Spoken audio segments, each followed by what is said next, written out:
नमस्कार विद्यार्थी मित्रांनो, आपण बघत आहात YouTube channel medical admission guidance. या चॅनलद्वारे मेडिकल ॲडमिशन संदर्भात लागणारी सर्व माहिती विद्यार्थी व पालकांच्या गरजा लक्षात घेऊन वेळोवेळी प्रसारित केली जाते। तरी अजून हा चॅनल सबस्क्राइब केला, सबस्क्राइब करा, बेल आयकॉनवर क्लिक करा आणि आपल्या मित्रांना शेअर करा। तर आता आपला रिझल्ट 1-2 दिवसावर येऊन ठेवलेला आहे। कमीत जास्तीत जास्त पुढच्या आठवड्यामध्ये आपला रिझल्ट लागणार आहे। हे आता क्लिअर कट झालेलं आहे। आता सगळ्यांना अपेक्षा आहे की आता आपल्याला एमबीबीएस कोणाला मिळणार, बीएमएस कोणाला मिळणार आणि सगळ्यांना अपेक्षा आहे की कट ऑफ कितीपर्यंत येणार, म्हणजे कट ऑफ म्हणजे शेवटचं ऍडमिशन किती मार्कापर्यंत होऊ शकतं। तर हे कट ऑफ जे काही सांगितलेले असतात ते शेवटच्या राऊंडचे असतात। पहिल्या राऊंडचा वेगळा असतो, दुसऱ्या राऊंडचा वेगळा असतो, तिसऱ्या राऊंडचा वेगळा असतो। ज्यांना मार्क कमी पडलेले आहेत त्यांनी संयम बाळगायला हवा, कारण त्यांचं ऍडमिशन केलं की पहिल्या राऊंडलाच होईल असं काही नाही। आणि साधारणपणे त्यांनी डिप्रेस होऊ नये, कारण एमबीबीएसचं ऍडमिशन 3ऱ्या, 4थ्या, 5व्या राऊंडमध्ये पण होऊ शकतं, कारण नवीन पण कॉलेज येऊ शकतात। मागच्या वर्षी तसं झालेलं आहे, 10 कॉलेजेस नवीन आलेले आहेत, तुम्हाला माहिती आहे। तर आजचा विचार करत आहोत MBBS cut off by marks. आपण मागच्या व्हिडिओमध्ये बाय ऑल इंडिया रँक बघितला होता, आता बाय मार्क्स बघू। कट ऑफ बघताना आपल्याला मागच्या वर्षीचे कट ऑफ, मागच्या वर्षीचे कट ऑफ बघायला पाहिजे, म्हणजे किती इतिहासातले। तर 2024 कट ऑफ खूपच होते, तुम्हाला माहिती आहे, ते काय बघण्याचा अर्थ नाही, फक्त जस्ट सांगायचं म्हणून आपण ओव्हरव्ह्यू। 2024 साली ओपनला 628 ला क्लोज झालं, ईडब्ल्यूएस 606 ला, ओबीसी 330 ला, एससीबीसी 619, विजय 584, NT1 570, NT2 612, NT3 616, SC 539 आणि ST 410 हे मार्काला क्लोज झालं। पण मागच्या वर्षी खूप मार्क पडले होते, आपण का सगळं आपल्याला माहिती आहे काय झाले काय नाही, आपल्याला त्या खोलामध्ये जायचं नाही। पण आता आपल्याला कट ऑफचा विचार करता 2024 आपण सोडून दिले, 2023 नीट बघायला पाहिजे। 2023 साली एक्झाम एकदम व्यवस्थित झाली होती, काही सुद्धा कंप्लेंट नव्हती, 1-2 किरकोळ कंप्लेंट होत्या, त्या लगेच रोल आउट झालेल्या होत्या। म्हणजे 2023 सालचा कट ऑफ हा फेअर कट ऑफ म्हणायचा। 2024 चा आपण फेअर म्हणत नाही, 2023 चा फेअर कट ऑफ म्हणायचं। त्या कट ऑफचा आपण नीट विचार करायचा आणि त्याच्यानुसार 2025 सालचा कट ऑफचा नीट विचार करायचा। नीट लक्षात घ्या, आता 2023 सालचे आपण कट ऑफ बघू। नीट लक्षात घ्या, मी 2023 चे कट ऑफ सांगतोय। तर 2023 ला ओपनचा कट ऑफ होता 583, ईडब्ल्यूएस होता 580, ओबीसीचा होता 583। म्हणजे बघा, ओबीसी आणि ओपन एकच कट ऑफ होता 2023 साली, नीट लक्षात घ्या। एससीबीसी 2023 साली काही नव्हतं। विजेचा कट ऑफ होता 526, NT1 चा कट ऑफ होता 501 2023, NT2 चा होता 562, NT3 चा होता 576, SC चा होता 484 आणि ST चा होता 351। ह्याचा जर थोडा विचार केला तर 2024 साली खूपच वाढला होता, जवळजवळ 50 मार्कांनी सगळे वाढले, ते सोडून देऊ आपण। तर 2023 सालचा विचार केला तर 2025 सालचे कट ऑफ आपण व्यवस्थित अभ्यास करू शकतो। आता आपण 2023 आणि 2025 ह्याच्यामध्ये फरक काय, 2023 सालचे कट ऑफ वर परिणाम कसा होऊ शकतो 2025 साली। तर कट ऑफ वाढतो कसा, कमी कसा होतो, तर मेन म्हणजे कॉलेजेस वाढले। तर 2023 आणि 2025 ह्याच्यामध्ये विचार केला तर गव्हर्नमेंटचे 12 ते 13 कॉलेजेस वाढलेले आहेत, कारण मागच्या वर्षीच 10 कॉलेजेस आले आणि प्रायव्हेट पण 2-3 कॉलेजेस वाढले। म्हणजे 2023 सालापेक्षा 2025 सालचे कॉलेजेस वाढलेले आहेत, त्याच्यामुळे कट ऑफ ऑलरेडी कमी होणार। ही गोष्ट एक। गोष्ट दुसरी, 2023 सालची एक्झामिनेशन डिफिकल्टी लेवल आणि 2025 सालची एक्झामिनेशन डिफिकल्टी लेवल ह्याचा विचार केला तर 2025 सालची डिफिकल्टी लेवल निश्चितच हार्ड होती, हे आपल्याला माहिती आहे। 2023 सालचा डिफिकल्टी लेवल थोडी लो होती, म्हणजे फेअर होता। 2025 सालचा पेपर एकदम टफ, म्हणजे टफ होता, हे तुम्हाला माहितीच आहे।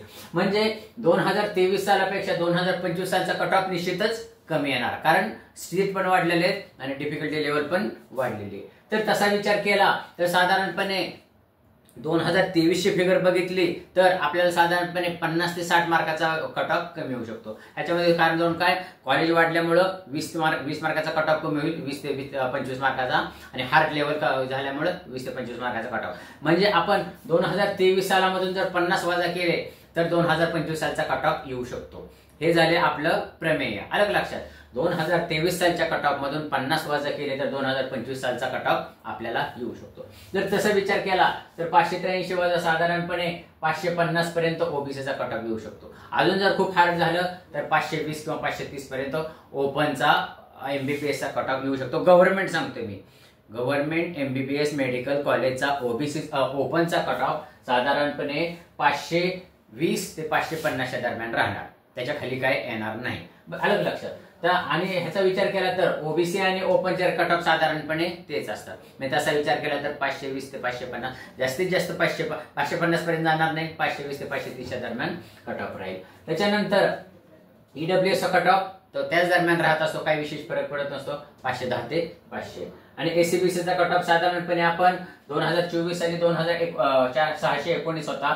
जर समजा त्याचा विचार साधारणपणे ह्याचा लेव्हल केला तर 500च्या दरम्यान एसीबीसीचा कट ऑफ येऊ शकतो गव्हर्नमेंट एमबीबीएसचा. मग पुढच्या ह्याचा विचार केला तर विजेचा येऊ शकतो 450 विजेचा. NT1चा येऊ शकतो साधारणपणे 450 पर्यंत, 440 ते 450. NT2चा येऊ शकतो साधारणपणे 480 ते 500. कारण ह्याचा कट ऑफ एसीबीसी आणि NT2चा कट ऑफ साधारणपणे सारखे असतात. परत NT3चा कट ऑफ येऊ शकतो सेम, NT2 आणि NT3चा कट ऑफ सारखाच असतो, 480 ते 500च्या दरम्यान कट ऑफ येऊ शकतो. आणि एससीचा हे साधारणपणे 410 पर्यंत गव्हर्नमेंट एमबीबीएस मिळू शकतं. आणि एसटी स्टुडंटला साधारणपणे 300 जर मार्क असतील, एसटी स्टुडंटला जर समजा 300च्या दरम्यान मार्क असतील तर त्यांना एमबीबीएस गव्हर्नमेंट कॉलेज मिळू शकतं. आता आपण हे झाला गव्हर्नमेंटचा विचार. आता आपण प्रायव्हेटचा विचार करू. आता काही ह्याच्यामध्ये ओपन, ओबीसी, ईडब्ल्यूएस आणि ईडब्ल्यूएस तर प्रायव्हेटला नाही, तो आपण विचार सोडून देऊ. ओपन, ओबीसी आणि एसीबीसी ह्या स्टुडंटसाठी ओपन साठी तर पूर्ण फी आहे. त्याच्यामुळे काय होतं, गव्हर्नमेंट आणि सेमी गव्हर्नमेंट ह्याच्यामध्ये कट ऑफ मध्ये फरक खूप दिसतो. वायसी वर्षा ओबीसीला 50% सवलत आहे, एसीबीसीला 50% सवलत आहे. ह्याच्यामुळे कट ऑफ अजून त्याच्यामध्ये पण थोडा फरक पडतो. पण नंतर काय होतं, NT1, NT2, NT3 ह्यांना 10% फी आहे आणि SC ST ला तर फी पूर्ण माफ आहे. त्याच्यामुळं बाकीचे जे रिझर्वेशन आहेत त्यांच्यामध्ये गव्हर्नमेंटचा कट ऑफ आणि सेमी गव्हर्नमेंटचा कट ऑफ ह्याच्यामध्ये विशेष काही फरक पडत नाही, कारण फी सवलत सगळीकडे सारखीच आहे. म्हणजे गव्हर्नमेंटला जेवढी फी भरावी लागते त्याच्यापेक्षा थोडीशी जास्त सेमी गव्हर्नमेंट भरावी लागते. त्याच्यामुळे अनेक मुलं तिकडे ऍडमिशन घेतात. आणि दुसरी गोष्ट, आता मुलींना पण मोफत केलेले आहे, त्याच्यामुळे ह्याच्यामध्ये काही विशेष फरक पडणार नाही. तर आपण सेमी गव्हर्नमेंटचा कट ऑफ आपण एमबीबीएसचा विचार करू, साधारणपणे 2023चा. ओपनचा विचार केला तर साधारणपणे ह्याच्यापेक्षा 50 मार्कांनी कट ऑफ नेहमी कमी असतो ओपनचा एमबीबीएसचा सेमी गव्हर्नमेंटचा, कारण त्यांना फी पूर्ण असते. म्हणून साधारणपणे मुलं थोडेसे नको म्हणतात, आपण रिपीट करू म्हणतात. तर साधारणपणे 450 ते 460, जास्तीत जास्त 470 पर्यंत कट ऑफ येऊ शकतो. खूपच हे झालं तर 480 पर्यंत ओपनला सेमी गव्हर्नमेंटला मिळू शकतं. ओबीसी हे साधारणपणे हे असतं सेमी गव्हर्नमेंटला साधारणपणे तेवढाच कट ऑफ जाईल. ओबीसी साठी एमबीबीएसचा सेमी गव्हर्नमेंटचा कट ऑफ साधारणपणे 490 ते 500च्या दरम्यान राहण्याची शक्यता आहे. आणि एसीबीसीला साधारणपणे 480 ते 490 पर्यंत जाण्याची शक्यता आहे. परत विजेमध्ये 430 ते 450. आता हे साधारणपणे त्याच रेंजमध्ये चालतात, NT1, NT2, NT3, कारण ह्यांना 10% सवलत आहे. NT1 ला थोडंसं कमी असतं, साधारणपणे NT1 430 पर्यंत सेमी गव्हर्नमेंट कॉलेज मिळू शकतं. हा कट ऑफ थोडा वाढू पण शकतो, कारण मुलींना फ्री केलेलं आहे. आलं का लक्षात. NT2 आणि NT3 साधारणपणे 470 ते 480च्या दरम्यान सेमी गव्हर्नमेंटला एमबीबीएसला मिळू शकतं.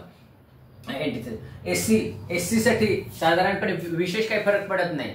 गव्हर्नमेंट आणि सेमी गव्हर्नमेंट मध्ये एससी आणि एसटी साठी काही विशेष फरक पडत नाही, कारण फी पूर्णपणे माफ असते. काही मुलं तर काय करतात, लांबचं गव्हर्नमेंट घेण्यापेक्षा जवळचं सेमी गव्हर्नमेंट घेतात, असं आम्ही अभ्यासतोय.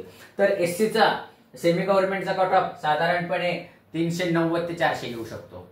380, 390 किंवा 400 ह्याच्या दरम्यानच कट ऑफ राहणार. हे साधारणपणे 20-30 मार्काचं आमचं प्रेडिक्शन असतं. आणि एसटी कॅन्डिडेटचा जर अभ्यास केला तर साधारणपणे गव्हर्नमेंट आणि सेमी गव्हर्नमेंट ह्याच्यामध्ये पण विशेष काही फरक पडत नसतो. ह्याचं जर 290 असेल तर साधारणपणे 270 ते 280च्या दरम्यान एसटी कॅटेगरीला एमबीबीएसला सेमी गव्हर्नमेंटला ऍडमिशन मिळू शकतं. तर हा व्हिडिओ म्हणजे कसं झालेलं आहे, आतापर्यंत आमच्याकडे जे काही नीट हे झाल्यापासून, परीक्षा झाल्यापासून नीट रिझल्ट पर्यंत जे काही आम्हाला फीडबॅक आले, जे काही मुलांचे फीडबॅक आले, त्याच्यानुसार हा अभ्यास केलेला आहे. कारण मागच्या वर्षी कसं होतं, मागच्या वर्षी खूप मुलं 600च्या पुढेच असायचे. ह्या वर्षी आमच्याकडे 500-600च्या पुढे तर खूप म्हणजे खूपच कमी आहेत, निग्लिजिबल आहेत. 500च्या वर जास्त आहेत, पण 400 आणि 500च्या मध्ये खूप मुलं आहेत. त्याच्यामुळे कट ऑफ निश्चित कमी येणार आहे. आणि तरी मित्रांनो, जरी समजा तुम्हाला कमी मार्क पडले तरी तुम्ही काही घाबरून जाऊ नका. तुम्ही शेवटपर्यंत वाट बघा, कारण नवीन कॉलेजेस येत असतात, काही ना काही मॅजिक होतं आणि तुम्हाला ऍडमिशन मिळू शकतं. तर मला वाटते की हा इन्फॉर्मेटिव्ह व्हिडिओ तुम्हाला आवडला असेल तर बेल आयकॉनवर क्लिक करा, शेअर करा, आपल्या मित्रांना शेअर करा, कारण हा चॅनल मी मेडिकल ॲडमिशन संपेपर्यंत तुमच्याबरोबर राहणार आहे. एवढं बोलून आजचा विषय थांबवतो. जय हिंद, जय महाराष्ट्र.